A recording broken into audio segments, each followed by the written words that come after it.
Perkenalkan, nama saya Andika Prasita Utama. Di sini saya akan menceritakan opini pendapat hukum yang telah saya rangkum. Jangan lupa untuk like and subscribe. Kasus pelanggaran hak cipta kembali mencuat di Indonesia. Kali ini melibatkan keluarga selebritas Glenn Halilintar dan lagu populer lagi cantik milik Sita Badriah. Apa sebenarnya yang terjadi dan bagaimana pandangan hukum terhadap kasus ini?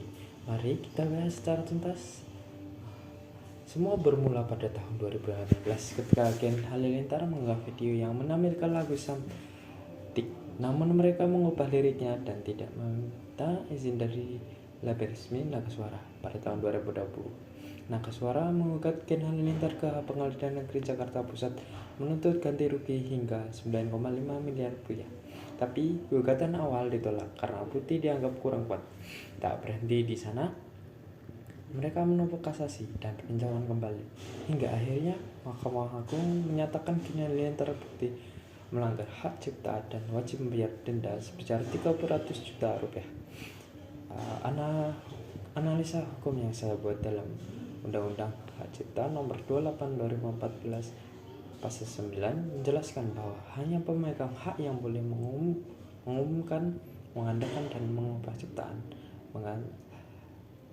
mengganti lirik tanpa izin, termasuk transformasi karya, dan itu jelas melanggar. Apalagi video tersebut disebarluaskan secara luas di YouTube. Meskipun gugatan awal sempat ditolak, Mahkamah Agung membuktikan bahwa prosedur hukum telah ditempuh secara sah dan pelanggaran memang terjadi. Denda 300 juta rupiah dianggap sebagai bentuk sanksi proporsional atas tindakan tersebut. Opini hukum, apa yang seharusnya yang dilakukan versus yang dilakukan Glenn Halilintar. Untuk secara hukum, Glenn Halilintar telah melakukan pelanggaran atas hak ekonomi dan moral pencipta lagu. Putusan Mahkamah Agung yang sudah inkrah atau berkekuatan hukum tetap seharusnya segera dihormati dan dijalankan. Namun hingga putusan turun belum ada kabar resmi bahwa Glenn Halilintar membayar denda tersebut. Meski kasus ini bersifat perdata dan tidak mengarah ke pidana, tetap menjadi presiden penting.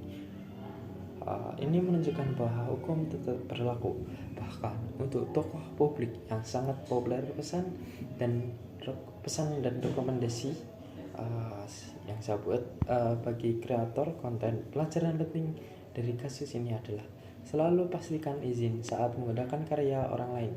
Jangan hanya mengandalkan popularitas tanpa memiliki batas hukum. Bagi pemilik hak cipta, penting untuk membuka jalur lisensi yang adil dan transparan. Dan bagi masyarakat hukum, mari kita bangun budaya menghormati karya cipta demi kemajuan industri kreatif nasional. Terima kasih telah menyimak opini hukum kami mengenai kasus lagi cantik. Jangan lupa like, share, and subscribe untuk konten hukum lainnya. Hormati kami, hormati hukum.